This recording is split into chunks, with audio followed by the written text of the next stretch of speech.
મિત્રો અમે આવી ગયા છીએ આજે ટાપાસર માતા સગત માતાના મંદિરે। આ ટાપાસર મંદિર જે સગત માતાનું મંદિર છે તે સાતલપુર તાલુકા ગામની જજમની બાજુમાં ટાપાસર આવેલું છે, તે પાટણ જિલ્લામાં આવેલું છે।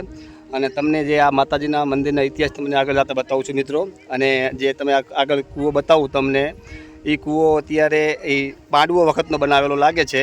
આપણે થોડો જેવો ઇતિહાસ છે તે ઇતિહાસ તમને બતાવીશું મિત્રો જે તમને આ કૂવો બતાવી રહ્યો છું તે આ મંદિરની પાછળના ભાગમાં આવેલો મંદિરનો કૂવો છે। જે લોકવાયકા એવું કહે છે કે આ મંદિર આ કૂવો રહ્યો ને જે મીઠું પાણી હતું અને અત્યારે આ કૂવો બંધ કરેલો છે, તમને જે બતાવી રહ્યો છું મિત્રો। અને એવું કહેવામાં આવે છે કે આ જે આજથી 5000 વર્ષ પહેલાં કૂવો બનાવેલો છે અને કૂવાની અંદર અત્યારે આમ પાણી તો દેખાય છે પણ કેવું છે એ તો માહિતી નથી, આપણે આગળ પૂછ્યું લોકોને।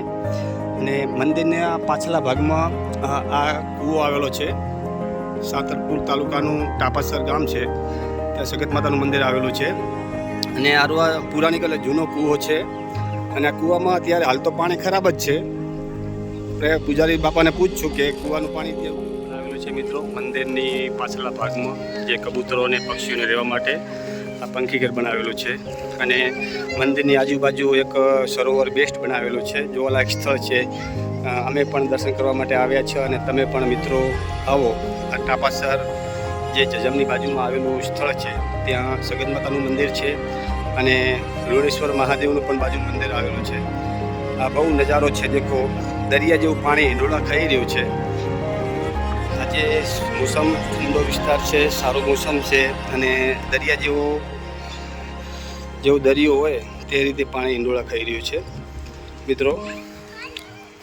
આ દરિયા જેવો માહોલ છે, પાણી હિલોળા ખાઈ રહ્યું છે મિત્રો। અને જો આપણે આ દશામાની મૂર્તિ બતાવી રહ્યો છું કે 10 દિવસ માતાજીની આપણે પૂજા અર્ચના કરીએ છીએ અને પછી લોકો જેવી તેવી જગ્યાએ મૂકીને વયા ગયા છે।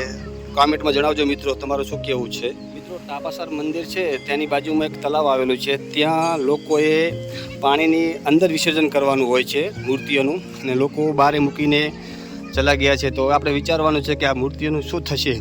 આપણે હિન્દુ શાસ્ત્ર પ્રમાણે આ પાણીની અંદર વિસર્જન કરવામાં આવે છે, પણ આ લોકોએ એમને એમાં પાણીની બહાર મૂકી દીધી છે। તમે મિત્રો કોમેન્ટમાં જણાવજો મીડિયાના માધ્યમથી કે તમે શું કહેવા માગો છો। અને આ ટાપાસર મંદિર છે ત્યાં લોકો આ રીતે મૂકીને જતા રહ્યા છે અને મંદિરની બાજુમાં જ આ તલાવ આવેલું છે અને મંદિરમાં તમને જઈને પણ માતાજીના દર્શન કરાવશું મિત્રો। હવે તમને હું માતાજીના દર્શન કરાવું મિત્રો।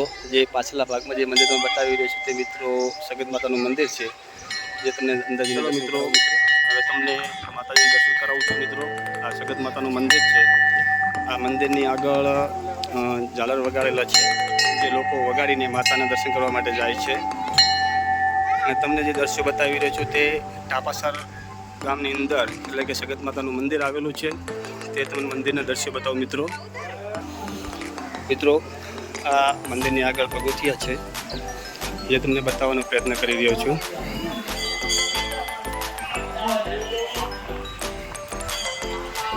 આ મંદિરની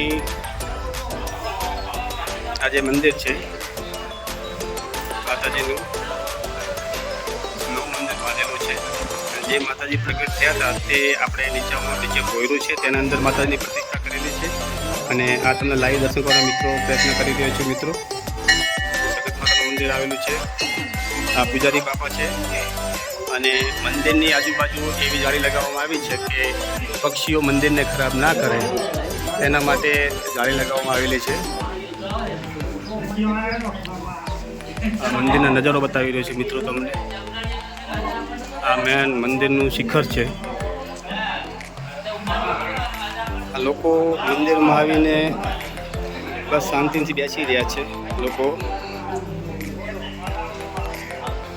લોકો આવી રહ્યા છે અને આ મંદિરની ચારે બાજુ નજારો છે તમને મિત્રો બતાવી રહ્યો છું તે, જે લોકો બેસવા માટેની સુવિધાઓ પણ છે, પાણી પીવા માટેની સુવિધાઓ પણ કરેલી છે। આ જે પૌરાણિક મંદિર છે તે જ્યારે માતાજી પ્રગટ થયા ત્યાંનો નજારો છે, જે ભોયરામાં માતાજીનું મંદિર બનાવેલું છે। જે એવી લોકવાયકા છે કે જે મંદિર આ જે મૂર્તિઓ છે તે જમીનમાંથી નીકળેલી છે। જે ભોયરા માતાનું મંદિર બનાવેલું છે તેનો નજારો બતાવી રહ્યો છું મિત્રો તમને. જે એ લોકવાયકા છે કે જે આજે વર્ષો પહેલાં જે જમીનમાંથી જે મૂર્તિઓ નીકળી હતી તે આ સગત માતાની મૂર્તિઓ છે. અને આપણે તમને જે બતાવવા જઈ રહ્યો છું આ ભોયરાની અંદર બનાવેલ છે. આની ઉપર પણ શિખર બનાવેલું છે માતાજીનું. અને આપણે પૂજારી બાપા છે અને પૂજારી બાપુ આપણે આ માતાનો ઇતિહાસ તમે થોડો કહેશો બાપુ? શું ઇતિહાસ છે બાપુ માતાનો?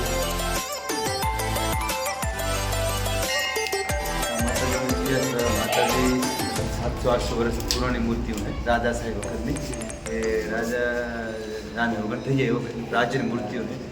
અને આગળ શિવરાજ એવું બતાવે છે કે પાંડવો વખતનું છે. આ રંબા નામનો વન હતો. માતાજી મનોકામના બધી પૂરી કરે છે એટલે દર્શન કરવા સૌ ભાવિકો આવે. દૂર દૂરથી લોકો દર્શન કરવા માતાજીના આવે છે. અને આ પુરાણિક મંદિર એટલે કે 5000 વર્ષ પહેલાંનું આ ઇતિહાસ છે. જ્યારે પાંડવો અહીંથી નીકળ્યા હતા, જંગલ હતું ત્યારે આ મંદિરની સ્થાપના કરેલી છે અને જમીનમાંથી મૂર્તિઓ નીકળેલી છે. અને તમને આગળ જતો આપણે લુણેશ્વર મહાદેવનું જે પાંડવોએ જે પૂજા કરી રચના કરેલી છે તે પણ મંદિર બતાવવાનો પ્રયત્ન કરશું મિત્રો. અમારી સાથે જોડાઈ રહેજો. અમારી ચેનલની સાથે નવા હોય તો સબસ્ક્રાઈબ, શેર અને લાઈક કરતા રહેજો. આ મંદિરના બહારના ભાગના દૃશ્યો છે. તમને મંદિરના બહારના ભાગના નજારો બતાવું મિત્રો. અમે મિત્રો સાથે આવેલા હતા. જે રામદાસ બાપુનો પુત્ર છે વિક્રમભાઈ અને મામજીભાઈ નાસ્તાવાળા, અમે બધા આજે શ્રાવણ સોમવાર હોવાથી દર્શન કરવા આવ્યા હતા સગત માતાના મંદિરે ટાપાસર. અને આજથી 5000 વર્ષ પહેલાં પુરાણું મંદિર છે. આ તો નવું બાંધકામ કરેલું છે, પણ જે નેચે તમે જે પહેલાં મૂર્તિઓ બતાવી તે પુરાણિક મંદિરમાં જે ખાતકામ કરતા કે ગમે ત્યારે મૂર્તિઓ નીકળેલી છે જમીનમાંથી, એવો લોકવાયકા છે મિત્રો. અમે દર્શન કરવા આવ્યા છો અને મિત્રો તમે પણ આ મંદિરના અવશ્ય દર્શન કરવા વધારજો મિત્રો. આ માતાજીનો ગેટ છે અને લોકો વાહન પાર્કિંગ કરે છે. આ મંદિરના બહારના ભાગ છે. લોકો વાહન પાર્કિંગ કરવા માટે જગ્યા છે અહીં કને જે દર્શન બતાવી રહ્યું છે મિત્રો. રિક્ષાઓ, બાઇક. અને અમે આ જ બાઇક લઈને આવેલા છે મિત્રો. સારું આ જ બાઇક મિત્રો સાથે લઈને આવેલા છે. અને અમારી સાથે તમે નવા હોય તો કોમેન્ટ કરજો, શેર કરજો, લાઈક કરજો.